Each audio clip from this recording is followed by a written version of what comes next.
Have you ever heard the name Genghis Khan? But who was he really? A barbarian who brought chaos and destruction, or a genius who changed the course of world history? In this video, we'll break everything down step by step, from his childhood to his death. You'll discover how a boy named Temüjin became an outcast, abandoned without family, support, or protection. How did he manage to unite the Mongol tribes that had been fighting each other for centuries? How did he build an army that, in just a few years, conquered China, Central Asia, Persia, and even reached the Caucasus? What mysteries surrounded the final years of Genghis Khan's life? And where did his body disappear to? A secret that remains unsolved to this day.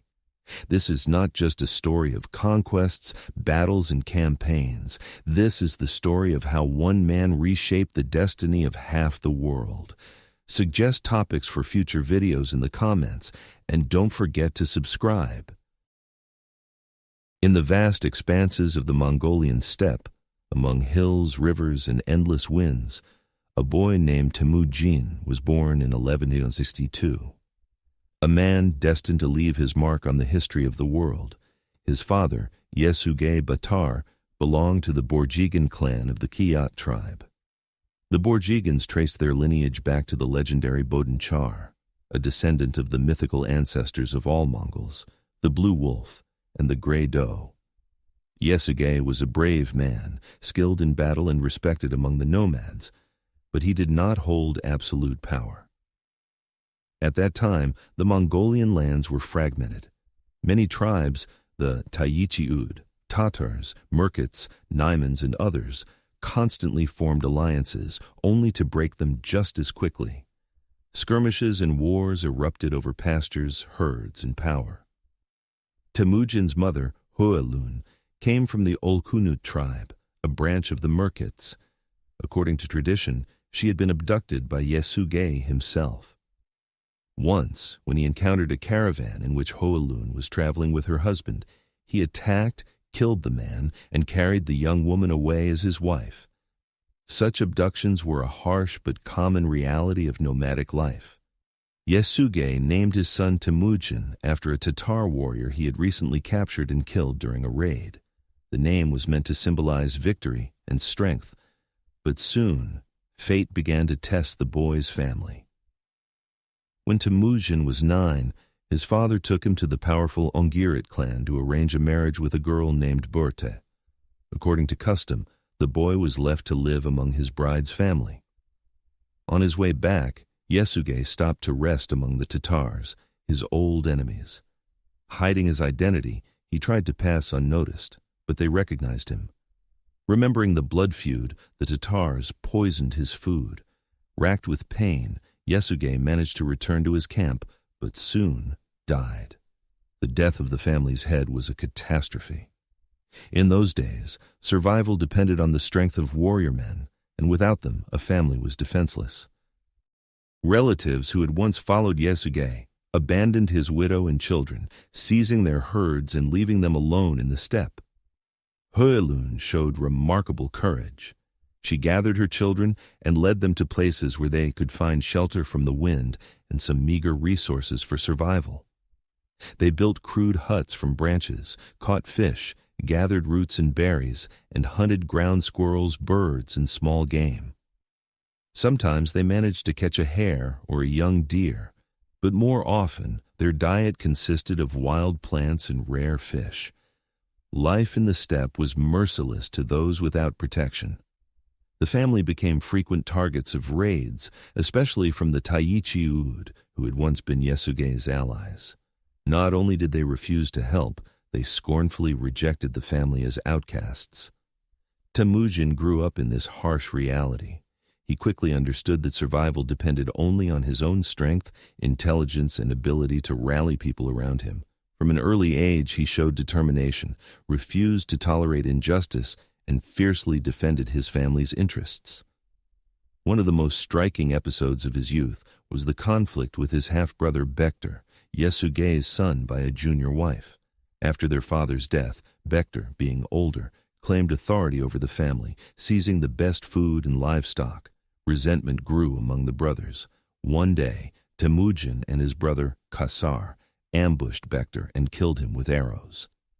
According to steppe traditions, this act was controversial. It violated kinship ties, but also protected the family from oppression. Their mother condemned the act, yet accepted them back, knowing that this was necessary for survival. From then on, Temüjin took the role of head of the family. He decided when to move, how to hunt, and how to defend them from raids. Yet the family remained vulnerable. Eventually, the Taichi Ud captured Temüjin, shackled him with a heavy wooden collar, and forced him into servitude. For months he endured humiliation, performing menial labor, his movements restricted by the yoke. But in the Taichi Ud camp, he caught the eye of a poor herdsman named Sorkin Shira. One night, while the guard slept, Sorkin Shira helped remove the collar, hid Temüjin among piles of wool and reeds, and at dawn showed him the path to freedom. This man risked his life to save him, an act Temüjin never forgot. Years later, when he became Khan, he rewarded Sorkin Shira and his descendants with freedom, land, and wealth. Escaping captivity, Temüjin was no longer a boy. He now understood a hard truth. In a world where any day might be your last, survival belonged not to the richest or the noblest, but to the one who could unite people, lead them with justice, and strike mercilessly at his enemies. Thus ended the harsh but formative years of his childhood, the childhood of an outcast. Ahead lay his first alliances, his first blood, and his first steps toward building power in the steppe. After returning from captivity, Temüjin faced a simple yet merciless truth. His family was too small a force to survive alone in the brutal, restless world of the steppe, where power belonged to those who could gather the largest number of men willing to fight and die for their leader. One goal now stood before him, to build his own base of loyal followers, and that could be done only through alliances, agreements, and victories. His first step was to return to the Ongarat clan, where his betrothed Burta still awaited him. This union was not only the fulfillment of a promise made by his father Yasuge, but also a vital step in strengthening his position in the tribal hierarchy. Burta's family received him with honor, and soon the marriage was celebrated, a bond that not only reinforced political ties, but also became a foundation of deep, lifelong love. Burt would remain not just his wife, but his closest companion, a woman of rare intelligence and courage. Yet, almost immediately disaster struck. The Merkits, the same tribe from whom Yasuge had once stolen Hoylun, Temüjin's mother, sought revenge for the old insult.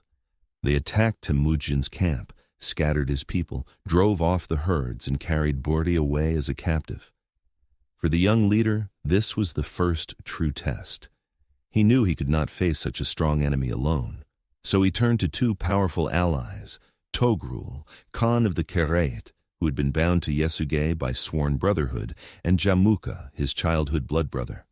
Togrul remembered how Yasuge had once helped him regain his throne, and he agreed to support Temüjin not only out of loyalty to the past, but also because fighting the Merkits served his own interests. Jamuka, too, answered the call, and together their combined forces set out on campaign. The Kara-Khit warriors, Jamuka's followers, and Temüjin's own men, now joined by dozens of disaffected warriors from poor and broken families. The campaign was swift and decisive. The Merkits were crushed, their camps destroyed, and the captives, including Burta, freed. Soon after her return, she gave birth to her first son, Yochi. Because Burta had spent months in captivity, rumors about Chochi's parentage spread quickly. But Temüjin, unwilling to allow division within his household, publicly declared the boy his own. This victory marked a turning point. Temüjin was no longer seen as an outcast or the son of a dead chieftain, but as a man who could lead, negotiate, win, and most importantly, protect those who followed him. From this moment, more and more people began to flock to his banner, especially the poor, the dispossessed, and those discontent with the old aristocracy. But cracks began to appear in his bond with Jamuka. They still called each other brothers, yet their visions of the future were diverging. Jamuka upheld the old order, where power belonged to noble lineage and ancient clans. Temüjin, however, was building something new. He appointed leaders not by birthright, but by merit, bravery, loyalty, and ability. This radical idea made him immensely popular among those who had no chance of advancement in the old system: the poor, the orphans, the outcasts. In this spirit, Temüjin called his first Kurultai, not yet of all Mongols, but of those who acknowledged his authority. There he was proclaimed Khan by his followers, and he began to organize his army according to the decimal system, units of 10, 100, 1,000, and 10,000, each led by commanders chosen for their skill, not their bloodline. At the same time, he strengthened alliances. Relations with the Kara-Khitans grew closer. Peace was made with certain Tatar groups. Agreements were forged with the Uyghurs, who possessed literacy and a developed bureaucracy, support that would later prove invaluable. But not everyone accepted the new order. The Taichi Ud, a proud and powerful clan, despised Temüjin for his lowly status and opposed him bitterly. Temüjin struck back with raids, swift attacks aimed not at pitched battles, but at seizing herds, rescuing captives, and crippling the enemy's strength. With every raid his fame grew, and more families abandoned the old nobility to join his camp. Meanwhile, his relationship with Jamuka grew ever more strained. Though outwardly they still embraced as brothers, beneath the surface lay a struggle for influence. Jamuka watched with alarm as Temüjin's following swelled with men long scorned as second class: the poor, the younger sons, the rootless, even slaves and exiles. During this period, Temüjin also deepened his alliance with Togrul. Together, they launched a campaign against the Tatars, and at the Battle of the Onan River, their forces inflicted a crushing defeat. It was more than just a military victory. It was a political statement. There was now a power in the steppe capable not only of defending itself, but of dictating terms. After this triumph, Togrul formally granted Temüjin the title of Khan, recognizing him as an equal ruler among the steppe tribes. This act greatly elevated Temüjin's standing, but also stirred resentment among the old aristocracy, who could not accept that a man raised without wealth, kinship ties, or status now stood equal to the most powerful chieftains. For a time, the alliance with Jamuka held, bound by necessity against common enemies. But their visions of justice and power were too different, and tension grew with each passing day. Thus ended the first stage of Temüjin's rise, the stage in which he proved he could not only survive, but gather an army, forge alliances, and challenge the old order. Ahead lay the far greater struggle, the unification of all Mongol tribes, a struggle in which there would be no room left for compromise. By the early 1180s, it had become clear that peace between the two most influential leaders of the Mongol tribes, Temüjin and Jamuka, survived only as a memory of their old friendship. With each passing day, that friendship turned into rivalry, with less sentiment and more struggle for power, for control over people, and for the right to shape the future of the Mongolian steppe. This conflict was not merely a clash of two men. Behind Jamuka stood the old Mongol aristocracy, the hereditary nobility that for centuries had determined the order of life in the steppe through lineage, clan hierarchy, and ancient custom. Behind Temüjin gathered those who had never known power: the rootless, the younger sons, the orphans, the slaves, the shepherds and warriors who saw in his new order, built not on bloodlines but on ability, their only chance to become more than voiceless servants of the great clans. The final break came after the Kurultai, at which Jamuka was proclaimed Gur Khan, the supreme ruler of all Mongols, according to the old tradition. This was more than a formality. By this act, the nobility made it clear they would not accept Temüjin's growing influence or his radical model of society. Temüjin did not attend that gathering, but his reply was swift. He summoned his own followers, assembled his army, and proclaimed himself Khan as well, not of all Mongols, but of those willing to follow him and his new rules. For a year, Both camps feverishly strengthened their positions. Every tribe and every clan had to make a choice. Most noble lineages stood with Jamuka, while Temüjin's ranks swelled with those who sought to escape the old order, men tired of being eternal servants of others. By summer, the two armies were ready for a decisive battle. The chosen field lay on the plain of Dalan Baljut, near the headwaters of the Onun River, a place familiar to both sides and suitable for maneuvering horsemen. Sources differ, but Jamuka's army is said to have numbered about 40,000, while Temüjin commanded only 20,000. Temüjin's forces were organized according to the decimal system he had already begun to implement, units of 10, 100, 1,000, and 10,000, though by then he did not yet have full tumens. Most importantly, his units were deliberately mixed to sever clan ties. Every warrior knew his commander held authority not because of kinship, but because he had proven his courage, skill, and loyalty. Jamuka's host remained traditional. Each clan contributed its own contingent, commanded by its own chief. Though Jamuka bore the title of Gur Khan, his authority over these forces was limited. In battle, many units acted independently. The clash began early in the morning. Temüjin's opening move was a tactic that had brought him many victories before. Swift maneuvers of light cavalry, volleys of arrows from a distance, feigned attacks on the flanks, sudden diversions to break enemy formation. Behind the skirmishers advanced his main strength, heavily armed riders with lances and sabers massed into tight wedges. For several hours, the battle went in Temüjin's favor. His men fought with discipline, carrying out their commander's orders precisely. Several of Jamuka's detachments were shattered or driven from the field. Hope arose that a smaller force might prevail through order and cohesion, but numbers began to tell. Jamuka unleashed his reserves, who outflanked Temüjin's army and struck hard at both sides. The situation rapidly deteriorated. Temüjin's lines compressed, disorder spread in the rear ranks, and when several units broke and fled, panic spread like fire. By noon, Jamuka's advantage was overwhelming. Temüjin's army collapsed into retreat. Some units fled toward the forests, others fought to the last and perished. Many of his closest companions were slain, others captured. Temüjin himself, with a handful of loyal men, tried to hide in the mountains, but within days he was seized. What followed became a grim monument to the cruelty of the steppe wars. Jamuka ordered the execution of 70 of Temüjin's senior followers. Chronicles say they were boiled alive, likely a metaphor for a horrific public death intended to terrify anyone who might defy the old order.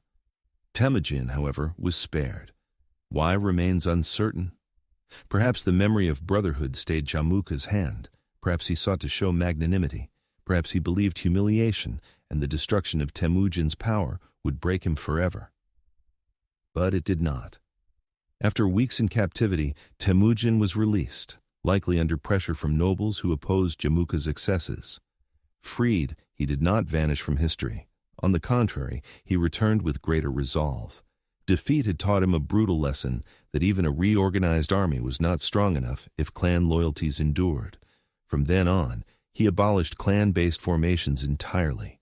Every unit of 10, 100, and 1,000 was to be thoroughly mixed, so no family or lineage could act as an independent force. Discipline was tightened. Severe punishments were decreed for desertion, cowardice, unauthorized retreat, hiding booty, or disobeying orders.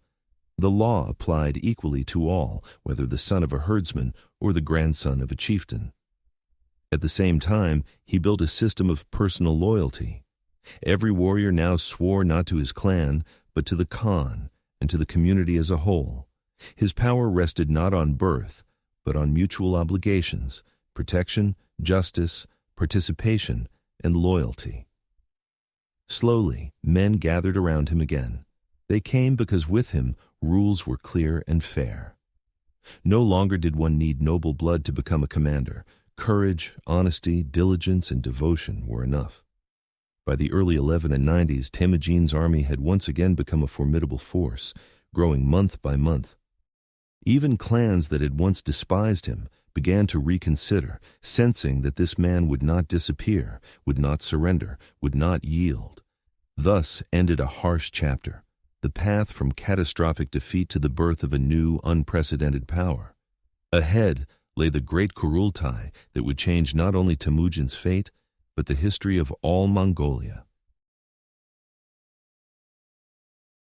By the beginning of the 13th century, the Mongolian steppe no longer knew the old order, which had rested on kinship ties, ancient agreements between clans, and the constant balance of power. Over the previous 2 decades, Temüjin had steadily dismantled this system. His main opponents remained 3 powerful forces, the Kara-Khitans, the Tatars, and the Naimans. They, possessing wealth, armies, and old alliances, resisted the new order the longest. The Tai-Chi-Ut and the Merkit by that time had been virtually destroyed or scattered during years of campaigns.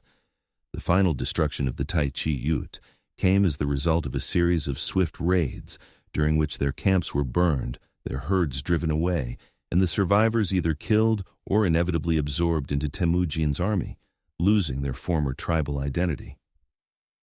The first serious campaign was the conflict with the Kara-Khitans.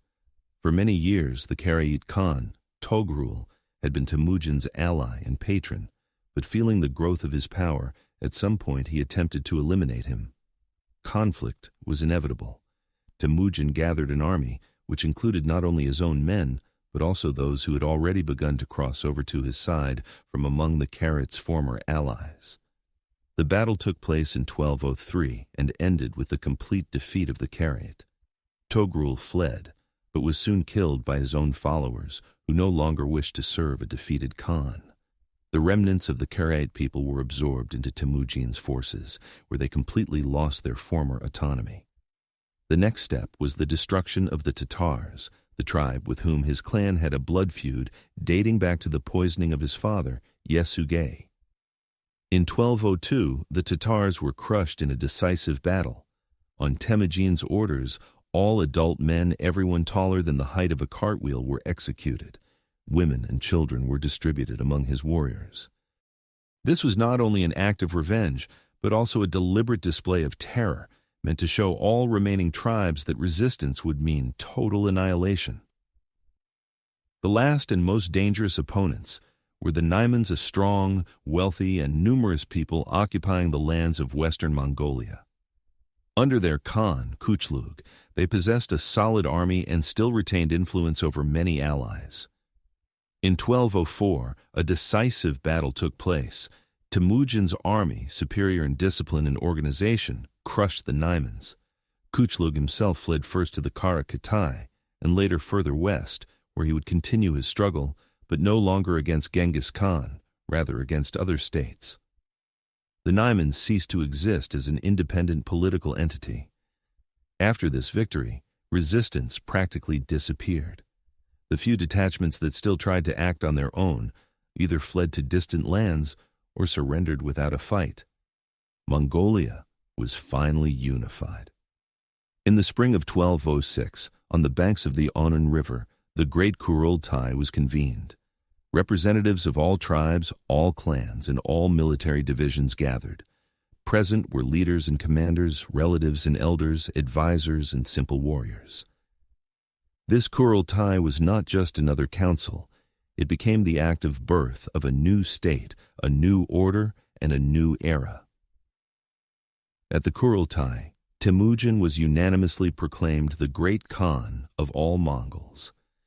From that moment, his name entered history as Genghis Khan, a title meaning Oceanic Khan or Great Khan, underscoring his power over all the people in all the land of Mongolia. One of the main decisions of the Kurultai was the legal formalization of the system Temüjin had been building for many years. The army and the entire population were now permanently organized into units of tens, hundreds, thousands, and 10,000s. At the same assembly, the fundamental law of the empire, the great Yassa, was established. This was not a single written code, but rather a system of rules, memorized and passed down orally. The Yassa covered everything: the rules of warfare, the principles of distributing booty, punishments for crimes, the order of succession, the regulation of trade, and even details of daily conduct. Discipline violations, lies, theft, rebellion, desertion, treason, all of these were punished by death. Everyone knew that the rules applied equally to all, regardless of origin or social status. One of its most important provisions was the official introduction of religious tolerance. In Genghis Khan's state, everyone had the right to practice their own faith. Shamans, Buddhists, Muslims, Christians, Nestorians, Taoists, all were free to worship their gods. Moreover, religious figures were exempt from taxes and military service. The Kurultai also confirmed the distribution of power. Genghis Khan's brothers received key responsibilities. Khazar headed the personal guard and became responsible for the Khan's security. Temüjin became the chief keeper of the yurt, in charge of all economic matters, supplies, movement of property, and maintaining order in the camps. Kachun was responsible for the defense of internal territories. Special powers were granted to the senior generals. They were not merely commanders of military units. Each became the de facto ruler of his part of the empire, subordinate to the Khan but possessing wide autonomy in matters of taxation, recruitment, warfare, and law enforcement. Within society, a strict order was established. At the top stood the Khan and his family. Next came a new type of aristocracy, formed not by blood but by merit. Below them were the warriors, the foundation of the state. Under them stood herders, craftsmen, and servants. And only at the very bottom were captives and slaves, who, however, had the opportunity to rise if they proved their loyalty and distinguished themselves in battle or service. When the Great Kurultai concluded, Genghis Khan was no longer merely the leader of a united Mongolia. He had become the founder of a new empire, which in the coming years would begin to expand beyond the steppe, extending its power over the lands of China, Central Asia, Persia, and Europe. Thus ended the path of unification, and ahead began the path of conquest. When in 1206 Genghis Khan became the supreme ruler of a united Mongolia, he clearly understood that in order to hold on to power and preserve the cohesion of his vast army, he had to direct its energy beyond the steppe. Peace was impossible in a society that existed through war, plunder, and the expansion of pastures. And the first natural target was the rich and densely populated north of China, the lands of the Jin Empire. The Jin, founded by the Yurkans, had for decades played an active role in steppe politics, supporting some tribes against others, giving gifts to certain chieftains and threatening others. It was the Jin who had once supported Genghis Khan's enemies, the Naimans and the Kara-Khitans, in their attempts to prevent the unification of Mongolia. Moreover, the Mongols in the past had paid tribute to the Jin, something Genghis Khan regarded not merely as humiliation, but as a symbol of dependence which he would never again tolerate. Before beginning the war, Genghis Khan held a series of negotiations with Western Xia, the Tangut kingdom located between Mongolia and the borders of the Jin. Western Xia was formally a vassal of the Jin, but in practice sought to preserve independence and watched with caution the rise of Mongol power. In the spring of 1209, Genghis Khan launched a campaign against Western Xia, besieged its capital, and after heavy fighting forced it to acknowledge his authority. Western Xia agreed to pay tribute and provide assistance, yet it remained an independent state. This success opened the road southward to the borders of the Jin Empire. 2 years later, an army estimated at between 90,000 and 100,000 men crossed the Great Wall. The first blows fell upon border garrisons and fortifications, which were taken almost without resistance. Local commanders often surrendered, realizing that the Mongol army brought inevitable defeat to those who dared resist. But Genghis Khan understood well that this war would be very different. Unlike the steppe battles, it required the ability to capture cities with massive stone walls and withstand garrisons protected not only by weapons, but also by sophisticated fortifications. Therefore, alongside his cavalry, he began actively employing engineers and craftsmen from conquered peoples, Uyghurs, Tanguts, and Chinese, who possessed knowledge of siege machine construction. The first large-scale operations unfolded in the provinces of Hebei and Shaanxi. Mongol detachments systematically destroyed fortifications, cut roads, burned supply depots, and captured cities. Especially important were the battles for Yanjing, a strategic center of northern China, and Datong, standing at one of the key mountain passes. The Mongol strategy was brutally simple. First, the army encircled the city, cutting off all supply routes. Then, the siege began, with catapults and battering rams deployed.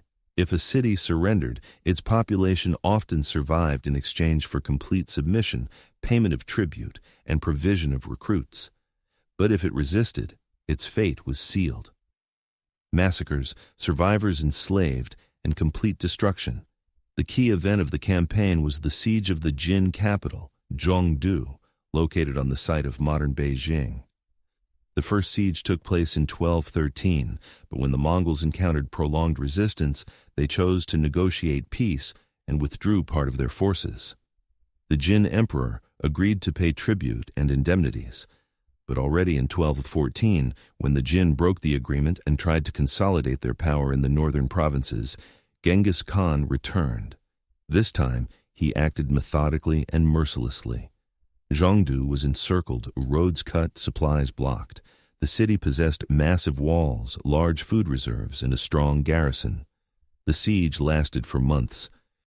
The Mongols used everything from siege towers to giant trebuchets that hurled stones, incendiary mixtures, and even primitive gunpowder bombs, which the Chinese had already begun employing in defense. Zhongdu fell in 1215. By agreement concluded before the surrender, the population was promised mercy.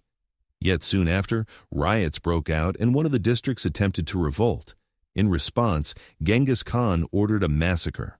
According to different sources, around 50,000 people were killed. The rest were enslaved or resettled. After Zhongdu's fall, the Jin Emperor, realizing that northern China could not be held, moved the capital south to Kaifeng.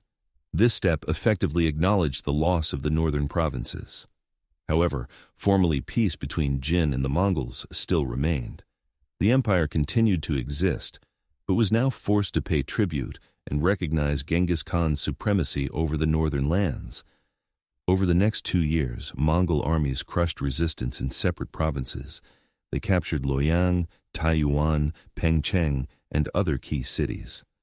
In one of the most famous episodes, the siege of the fortress of Tongguan, located at a mountain pass, the garrison refused to surrender even after weeks of bombardment. Then, on Genghis Khan's orders, the Mongols diverted the river supplying the fortress with water. Deprived of water, the defenders surrendered within days. A distinctive feature of this war was that Genghis Khan began to apply not only force, but also policy. He offered cities the chance to surrender, keeping their self-government and certain rights in exchange for recognizing his authority. Many agreed, knowing the alternative was complete destruction. By 1217, all of northern China was under Mongol control. Yet, Genghis Khan did not advance further south. He understood that holding these territories alone would already demand immense resources. Moreover, in the west, a new threat was rising. The Kara-Khitai Khanate was growing stronger, and tensions were emerging with the Muslim trading states of Central Asia. The outcome of the war was unambiguous. For the first time, the Mongols secured a foothold in the sedentary world, gaining not only military trophies, but also developed infrastructure, cities, crafts, technologies, taxation systems, and human resources. They learned how to capture fortresses, wage long sieges, and use Chinese technologies, siege engines, explosive mixtures, engineering constructions. Northern China became a reliable source of resources for future conquests, and Genghis Khan's army now experienced not only in steppe raids but also in full-scale siege campaigns, was preparing for new expeditions westward toward the caravan routes, the rich cities of Central Asia, and the Muslim states. When, after the victory over the Jin and the unification of Mongolia, the borders of Genghis Khan's empire stabilized in the east, His gaze increasingly turned westward toward the lands beyond the mountains and deserts. There lay the world of caravan routes, prosperous cities, and wealthy states that had long lived by laws very different from the nomadic traditions of the steppe. This world was both alluring and threatening. Any wealthy state nearby could one day become an enemy. The first step in this direction was the campaign against the Kara-Khitan Khanate, Western Liao. This state had been formed by the remnants of the Liao dynasty, who, after losing their northern Chinese homeland, migrated to Central Asia and created their own empire, uniting the lands of Semirechye, eastern Turkestan, and parts of modern Xinjiang. For decades, the Kara-Khitan collected tribute from the Muslim states of the region, but by the early 13th century, their power was weakening. The situation changed dramatically when the Naiman prince Kuchlug, after the defeat of the Naimans, found refuge at the court of the Kara-Khitan Gurkhan Yelujilugu. Having married the Gurkhan's daughter, Kuchlug soon exploited instability in the ruling elite. He usurped real power, pushed the Gurkhan aside, and became the de facto ruler of the Kara-Khitan Empire. Kuchlug's rule quickly provoked widespread discontent. He openly persecuted Muslims, imposed Buddhism, and forbade Islamic practices. Mosques were closed, muezzins were silenced, and Sharia courts were abolished. This sparked uprisings among the local population and sharply increased tension in the region. Genghis Khan could not ignore such an opportunity. In the spring of 1218, he dispatched a corps under one of his best generals, Jebe, to march against the Kara-Khitan. The Mongol army crossed Dzungaria, advanced along the Ili River, and quickly entered Kara-Khitan territory. Local rulers surrendered one after another, realizing that resistance was futile and hoping to preserve their positions under the Mongols. The Gurkhan fled, while Kuchlug attempted to hide in the highlands of the Pamirs, but Mongol detachments soon caught him, captured him, and executed him. Thus, the Kara-Khitan Empire ceased to exist. Its lands were incorporated into the Mongol Empire. Genghis Khan preserved the local administration, restored freedom of religion to Muslims, and declared that all faiths were permitted as long as his authority was recognized. This campaign marked the Mongols' first direct encounter with the Muslim world. For the first time, their armies reached the borders of the great commercial centers of Central Asia. It also brought them face to face with one of the most powerful Muslim states of the region, the Khwarazmian Empire. In the early 13th century, Khwarazm was the largest state in Central Asia. Its territory stretched from the southern shores of the Caspian Sea to the mountainous regions of Afghanistan and eastern Iran. It had a centralized administration, an extensive taxation system, a large army, and prospered through international trade. Relations between Genghis Khan and Khwarazm began peacefully. The Mongol ruler sent a large trade caravan to Khwarazm, loaded with valuable goods furs, silver, gold, textiles, and weapons. The caravan arrived in Otrar, an important trading city on the empire's frontier. There, however, occurred a fateful incident. The governor of Otrar accused the caravan of espionage. The motives behind his decision remain debated to this day. Perhaps greed, fear of Mongol power, personal ambition, or doubts about support from the Khwarazm Shah.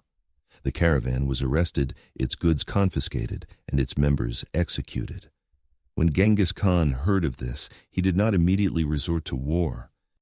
Instead, he sent 3 envoys to the Khwarazm Shah, demanding punishment of the governor, restoration of the goods, and the renewal of peaceful relations. The response was an unprecedented insult. One envoy was killed, while the other 2 had their foreheads branded with hot irons. In steppe tradition, such an act was not merely a rejection of diplomacy, it was a declaration of total war. Enraged, Genghis Khan convened a Kurultai, where it was decided to launch a full-scale campaign against Khwarazm. Preparations began at once. According to various sources, he assembled an army of up to 200,000 men, an unprecedented force for a steppe state. The army was divided into several independent corps, each commanded by experienced generals. A strategy unique for its time was devised. The main forces of Genghis Khan advanced through Semireche toward Transoxiana. Another corps, led by Subutai and Jebe, marched north around the Aral Sea to strike Khwarazm from the rear. A third force crossed through Persia to attack from the south. This massive encirclement would paralyze the enemy's ability to coordinate its defense. Thus began one of the most devastating campaigns of the 13th century. Ahead of the Mongol army lay the wealthy, populous, and fortified cities of Central Asia. When Genghis Khan's army crossed the borders of the Khwarazmian Empire, its lands with their caravan cities, mosques, bustling bazaars, suburban gardens, and centuries-old traditions of crafts and trade suddenly faced a force unlike anything they had ever known. This was not merely an army, but a perfect war machine, created by a nomadic genius and driven not only by the thirst for victory, but also by a ruthless logic. To destroy the old order, break all resistance, and subject all living things to a new world order. The first target was the city of Otrar. Here the diplomatic conflict that had triggered the war began. Inalchuk, the governor who had executed the Mongol merchants, knew there would be no forgiveness. The siege began in late 1219 and lasted almost 5 months. The city had strong walls, deep moats, and plenty of supplies. The Mongols deployed their full arsenal of siege weapons. When the outer walls collapsed, part of the garrison retreated into the citadel, resisting for several more weeks until the last bastion fell. Inalchuk was captured alive. According to later accounts, he was executed by having molten silver poured into his eyes and ears, though modern historians tend to view this as a literary embellishment. Still, it is certain that his execution was public and cruel. After the fall of Otrar, Genghis Khan's forces split. The main army, under his direct command, advanced toward Bukhara and Samarkand. A corps led by Jebe and Subutai pushed westward, pursuing the Khwarazm Shah Ala ad-Din Muhammad II, who had already begun his retreat. Another detachment marched south into the regions of Merv and Herat. Bukhara became the first major prize. The Mongol army encircled the city. The garrison, instead of holding the walls, sallied out to fight an open battle but was completely destroyed. The gates were opened, and Genghis Khan entered the city without resistance. According to Persian chroniclers, he declared, "I am the scourge of God.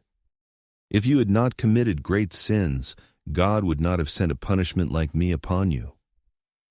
The people were ordered to deliver ransom. Part of the population was massacred, another part enslaved, while artisans were spared and resettled in Mongolia, as was Mongol custom. After Bukhara, the path led to Samarkand, the capital of the Khwarazmian Empire. The city boasted formidable fortifications, a garrison of over 40,000 warriors, several war elephants, and a significant number of mercenaries, including Turks and even Indian soldiers. The Mongols laid siege, completely blockading the city. Attempts by the defenders to break out failed. Panic spread inside. Within days, part of the garrison surrendered, while others tried to escape. This was the signal for a full-scale assault. After the walls fell, the massacre began. The warriors and the adult male population were executed, while women and children were enslaved. Only specialists, craftsmen, engineers, builders, and armorers were spared, resettled either in Mongolia or other parts of the empire. Meanwhile, the Khwarazm Shah himself had fled Samarkand long before the siege began, moving first through Khorasan, then to the empire's western borders. Eventually, he found refuge on an island in the Caspian Sea, where he soon fell ill and died in 1220. The last and most difficult stronghold was Urgench, Gurganj, the wealthy metropolis of the Amu Darya Delta. Urgench was not only a commercial hub but also a vital spiritual and political center. Its geography, rivers, swamps, and canals made it extremely difficult to besiege. The siege dragged on for many months. Chroniclers report even the Mongol commanders argued over whether to preserve the city for its wealth or destroy it to terrify all others. The final decision was merciless. When the defenses were breached, one of the bloodiest massacres of the entire campaign followed. Persian chroniclers wrote of several 100,000 dead, though modern historians see this as an exaggeration. Nonetheless, the city was almost completely annihilated. After Urgench fell in 1221, Khwarazmian resistance was broken. The Mongols swept into Khorasan, then toward Iran and Afghanistan. Merv was taken after refusing to surrender. Following the storming of the city, nearly the entire population was massacred. A similar fate befell Nishapur. According to chronicles, after the death of a Mongol Prince Tolui's brother-in-law killed during the siege, Tolui ordered the complete extermination of the population as revenge. With the destruction of Khorasan completed, Genghis Khan's main forces began to regroup for the return east. But not all went back. A corps under Jebe and Subutai received a special order to continue westward, explore beyond the Caucasus, and test the limits of the known world. Thus began the Great Western Raid, which would soon bring the Mongols into contact with the Caucasus, the Kipchak steppe, and the principalities of the Rus. So ended one of the most brutal campaigns of the Middle Ages, the total destruction of the Khwarazmian Empire and the conquest of all Central Asia. Yet for Genghis Khan and his men, new lands and new trials still lay ahead. After the complete destruction of the Khwarazmian Empire, when the lands of Central Asia, Khorasan, and eastern Iran had been subdued, Genghis Khan, while preparing to return to Mongolia, made a strategic decision. He sent a reconnaissance corps far to the west, beyond the Caspian Sea, past the Caucasus Mountains, and into the endless steppes. According to the tales of merchants, there lived nomadic peoples with unfamiliar customs, laws, and languages. Genghis Khan entrusted this mission to Jebe and Subedai, two of his most brilliant generals. Their task was to collect information about the military strength, wealth, population, fortresses, trade routes, and political alliances of these western lands. This was not a conquest in the usual sense. It was a reconnaissance in force. But the guiding principle remained unchanged. Any resistance had to be crushed, every fortress that blocked the path had to be destroyed, and every ruler who refused to recognize the Great Khan's authority had to be punished. An army of about 30,000 mounted warriors set out across the steppes of present-day Kazakhstan and the lower Volga, eventually approaching the Caucasus. There, they encountered a coalition of Alans and Circassians who had prepared to defend the mountain passes. The Highlanders resisted fiercely, taking advantage of the rugged terrain. The Mongols, accustomed to open-field steppe warfare, faced difficulties. At this point, Jebe and Subedai resorted to diplomacy, their trusted weapon.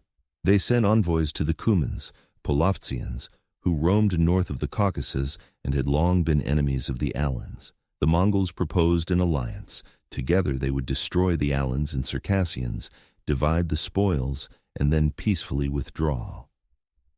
The Cumans agreed. The combined forces attacked the Highlanders simultaneously from the plains and from the mountain passes. The defense collapsed. Alan and Circassian lands were plundered, part of the population was enslaved, and settlements were burned. But soon after this victory, the alliance broke apart. The Mongols, true to their logic of war, demanded that the Cumans submit to the authority of the Great Khan and pay tribute. The Cumans refused. Their leader, Khan Kotian, turned to his political neighbors and allies for help. He sent envoys to the Russian principalities, Kiev, Galicia, Chernigov, Smolensk, and others, pleading for aid. Despite their long history of conflict with the Cumans, the Ruz's princes viewed the arrival of the Mongols as a shared existential threat, a new and unpredictable enemy from the east. In the spring of 1223, a coalition army was assembled. Contingents came from Kiev, Chernigov, Galicia Volhynia, Smolensk, Kursk, and other lands. At its head stood three princes, Mstislav of Kiev, Mstislav of Chernigov, and Mstislav the Bold of Galicia. They were joined by large Cuman forces. In total, the Allied army numbered about 40,000 men, according to different estimates. The Mongols once again relied on their favorite tactic, feigned retreat. Yebe and Subadai began to withdraw, pretending to flee. The Ruses and Cuman army, driven by overconfidence, pursued them deeper into the steppe, losing discipline and cohesion.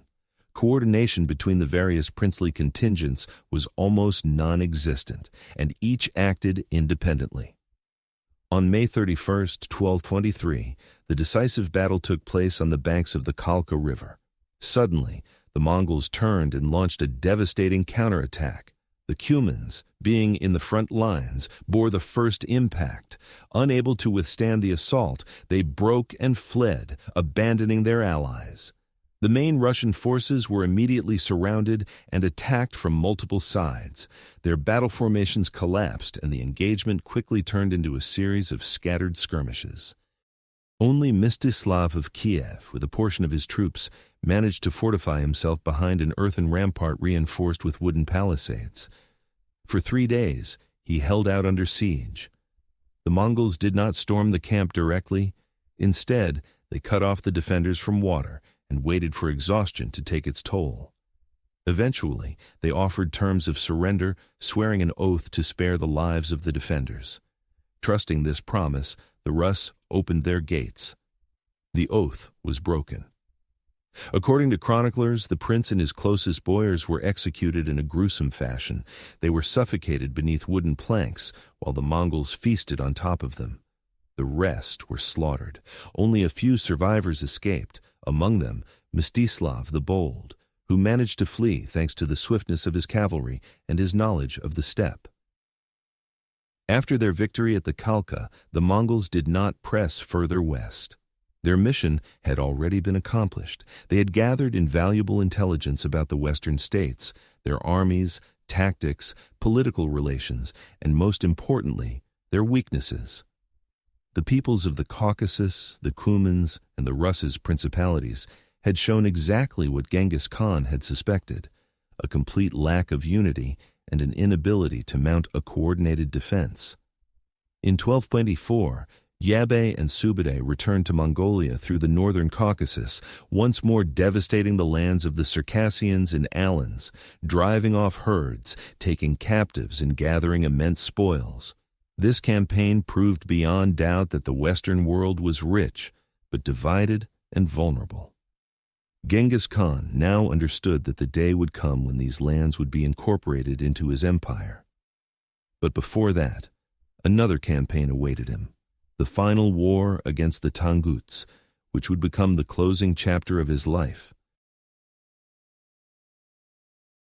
When the Mongol army, having completed its greatest western expedition, returned to the familiar steppes of its homeland, Genghis Khan, already sensing that his life was nearing its final chapter, resolved to finish what had been left incomplete since the earliest years of his rise to power.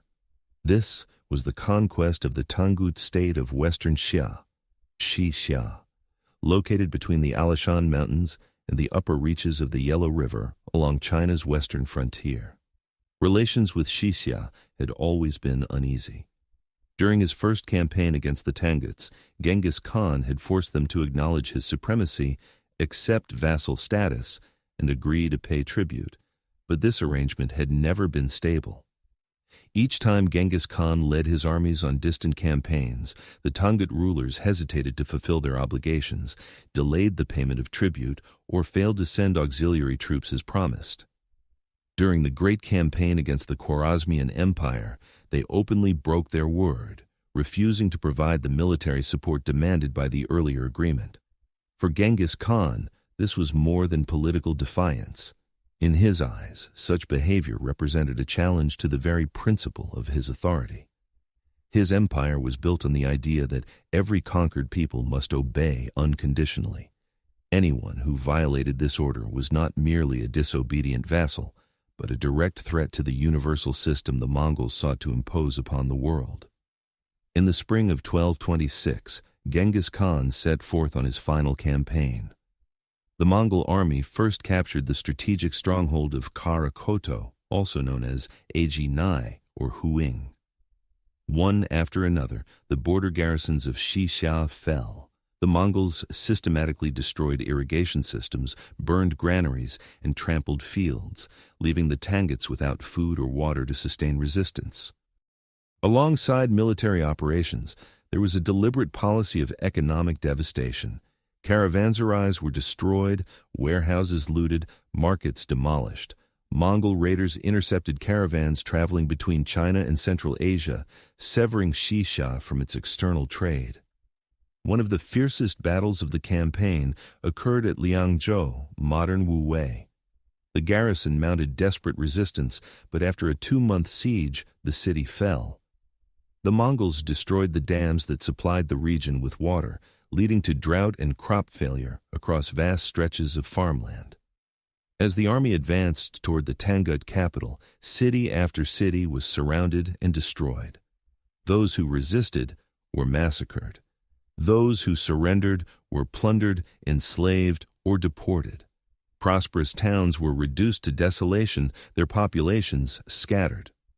By the summer of 1227, the Mongols encircled the Tangut capital, Zhongxing, modern Yinchuan, nestled in a fertile valley at the foot of the Helan Mountains. With its thick stone walls and countless towers, Zhongxing was one of the most fortified cities in the region. The Mongols began a prolonged and methodical siege, cutting off all supplies of food and water. It was during this campaign that fate struck the great Khan himself. According to later chronicles, he was injured, either by a fall from his horse while hunting or by an accident in camp. Some accounts speak of a fractured hip, others of spinal damage. Whatever the case, all agree that his health deteriorated rapidly from that point onward. The pain grew unbearable, the wound failed to heal, and infection set in. Yet, even in this weakened state, Genghis Khan continued to direct the siege and make vital strategic decisions. Confined to his campaign tent, he still summoned his commanders daily, listened to reports, and held councils of war. He also gathered his sons and closest generals, instructing them on the succession, the continuation of conquests against the Song dynasty in southern China, and the preservation of unity within the empire after his death. By early August 1227, Genghis Khan was bedridden, struggling to move, his pain constant. Nevertheless, he refused to relinquish command.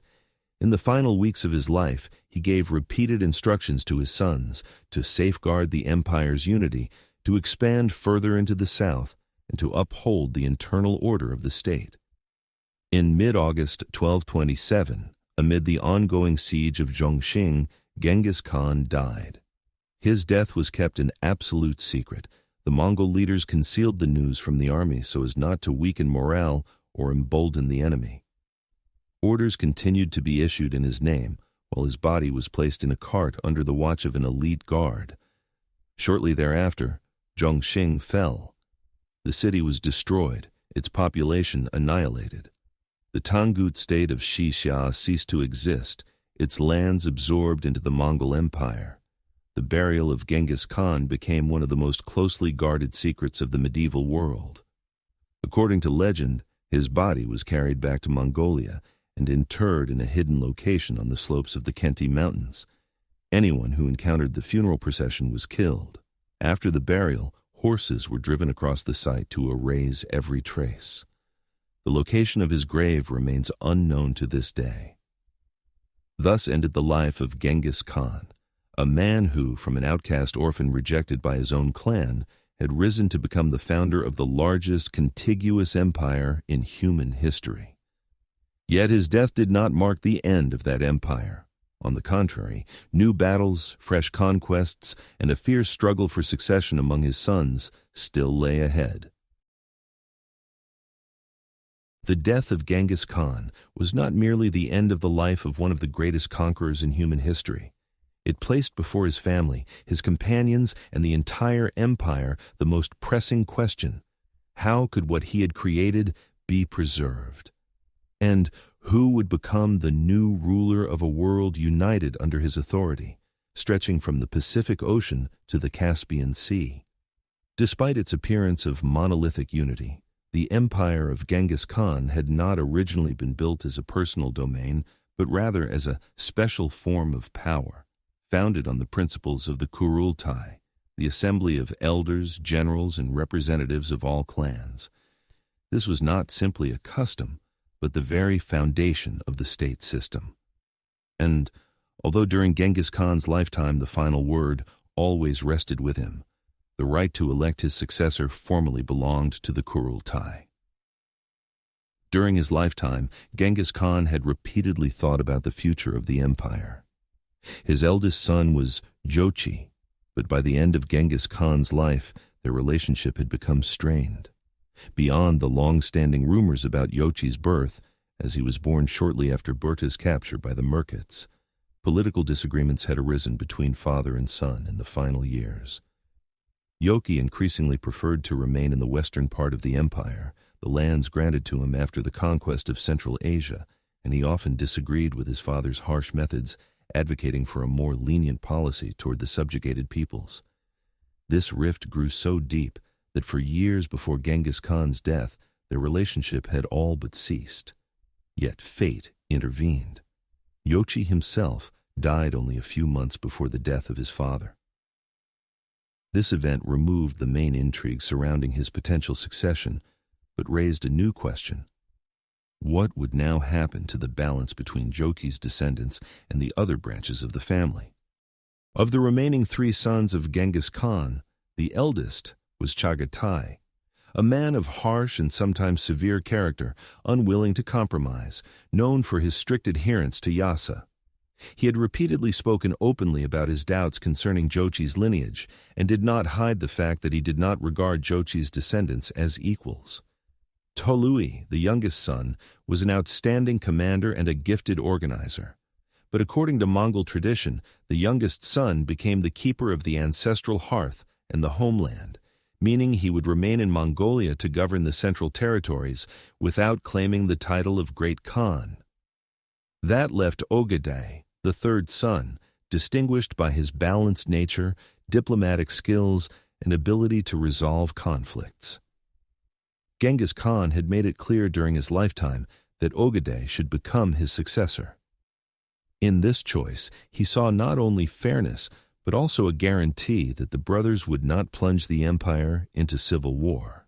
After the return of the army from the west and the conclusion of the campaign against western Sia, Genghis Khan's body was secretly buried on the slopes of the Khenti Mountains, while supreme power temporarily passed to his widow Borte and his youngest son Tolui, who acted as regent until the Kurultai could be convened. The organization of the Kurultai required time. Not only did all members of the family have to be gathered, but the noyons, generals, and representatives of all the conquered peoples, whose rulers were dependent on the Mongol Empire, also had to be summoned. The journey from Central Asia, China, the Caucasus, or Eastern Europe could take months, even years. It was Berta who played the decisive role in ensuring that no split occurred during this transitional period. Relying on her enormous authority, she managed to keep the different centers of power balanced and prevented the outbreak of open conflict between branches of the family. The Kurultai finally assembled in 1229. From the very first days, it became clear that the sharpest conflict would erupt between Chagatai and Jochi's descendants. Although Jochi had died, his eldest son Batu, despite his youth, already held real power in the western part of the empire. Chagatai, with his characteristic bluntness, declared that he did not recognize the equality of this line because of his doubts about Jochi's legitimacy. The dispute nearly escalated into armed conflict, but at that moment, Tolui intervened. He proposed a compromise. He himself renounced any claims to supreme power in favor of Ogedai, who had been named heir by Genghis Khan himself. Ogedai was accepted by all participants of the Kurultai as a worthy successor, a man capable of holding the empire together. In return, Tolui retained control over the central Mongolian lands and the role of head of the family, while Chagatai and Jochi's descendants received their shares of governance within the empire. This was not a division into independent states. On the contrary, the entire empire remained a unified whole under the supreme authority of the Great Khan. But each branch of the dynasty received its own administrative zone, ruled under the common laws of the Yassa, yet with a degree of internal self-governance. Jochi's line controlled the western steppes, Central Asia, and the territories that would later become the Golden Horde. Chaghatay's line governed Fergana and eastern Turkestan. Tolui's line remained in central Mongolia, around the Khenti Mountains, and Ogeday's line held supreme power and oversaw the most important administrative and trade centers. After Ogeday's confirmation as Great Khan, the Kurultai adopted several crucial decisions. First, it reaffirmed the need to continue expansion both southward into the lands of the Song dynasty and westward into Eastern Europe and the Middle East. Second, a reform of governance was initiated. The system of tax collection was strengthened. The YAM, the Imperial Postal and Courier Service, was developed to maintain communication between the distant parts of the empire, and new methods of population and revenue accounting were introduced. Thus, despite the death of Genghis Khan, the empire did not collapse. On the contrary, it entered a new stage of growth. Conquest continued, borders expanded, and the empire itself became not merely an assemblage of conquered lands, but a true superpower, ruled according to a single principle. When the dust of the last battles had settled, and the name of Genghis Khan ceased to be a war cry and instead became part of chronicles, legends, and stories, it became clear that a man who had been born without power, without wealth, and without support had changed not only the destiny of his own people, but the entire course of world history. The empire he created had no equal in the preceding era. It was not merely an assemblage of conquered lands. It was a system built on strict order, a unified law, a shared administrative structure, and a carefully organized military and taxation system. An empire that united the territories from the Pacific Ocean to the Caspian Sea, from the forests of Siberia to the Himalayas, for the first time in history, connecting east and west under the rule of a single state. Genghis Khan's greatest achievement was not only the conquest of territories, but the creation of an effective model of governance, one that proved remarkably durable. Where once there had been only scattered tribal alliances, khanates, and kingdoms, there now existed unified laws for all. The Yassa, covering both military and civil affairs. The law was enforced equally, whether upon a simple nomad, a city merchant, or a powerful ruler. One of the key principles he introduced was religious tolerance. In a world where religious wars and persecution were the norm, Genghis Khan established a system in which Muslims, Christians, Buddhists, Taoists, and shamans could freely practice their faith, preserving their rituals, temples, shrines, and spiritual leaders. The only demand was unconditional loyalty to the supreme authority of the Great Khan. The Mongol Empire became a space in which, for the first time in centuries, the free movement of goods, ideas, technologies, and people was restored. The Great Silk Road, which in previous centuries had declined due to constant wars and conflicts, found new life. Merchants could cross continents from the Volga to northern China without fear of bandits. The Khan's army ensured order across the vast expanse of the empire. And yet, Genghis Khan's legacy also had another side. His name is inseparably linked with the death of millions, with the destruction of cities, libraries, and cultural centers. The steppe campaigns, the devastation of Khwarazm, the sack of Bukhara and Samarkand, the burning of Nishapur, the destruction of northern China, all of these entered the chronicles as examples of destruction on a scale previously unknown. Still, when this era is evaluated through the lens of historical processes, it becomes clear that Genghis Khan's empire was not only a force of destruction, but also a force that created new forms of international order. For the first time, it ensured the genuine connectivity of the Eurasian continent, economic, political, and cultural. Never before had ideas, technologies, people, and goods moved so freely and safely across the entire continent. Genghis Khan himself, though lacking formal education, unable to read or write, possessed an extraordinary strategic mind. His gift for flexible diplomacy, his ability to learn quickly, to adopt the best practices of conquered peoples and incorporate them into his system of governance, turned him into one of the greatest statesmen in world history. He had the ability to recognize talent in people regardless of their origins. In his army and administration served Uyghurs, Chinese, Persians, Khwarezmians, Russians, Arabs, Tibetans. The best engineers, siege masters, physicians, scribes, and builders received his patronage. The state that had grown out of the steppe yurt became a system in which nomadic traditions merged with the achievements of Chinese bureaucracy, Persian tax administration, and the Islamic mercantile world. After his death, the empire did not collapse. It continued to expand. His sons and grandsons completed the conquest of China, destroyed Baghdad and the Abbasid Caliphate, crushed Poland and Hungary, subdued Korea, and took part of Southeast Asia. But, like any vast state created by the genius of one man, it gradually began to fragment into independent khanates, each with its own way of life, but all carrying within them traces of those laws, those decisions, and that order established by Genghis Khan himself. And yet, despite millions of soldiers, thousands of cities, and tens of millions of subjects, the memory of Genghis Khan is not only the memory of a conqueror. It is the memory of a man who turned the chaos of the nomadic steppe into a force capable of transforming half the world. The name of Genghis Khan will remain in history forever, for some as a symbol of destruction, for others as a symbol of order, law, and strength, and for still others as a reminder that even a man stripped of everything, exiled and rejected, can change the world if he has enough will, determination, and talent.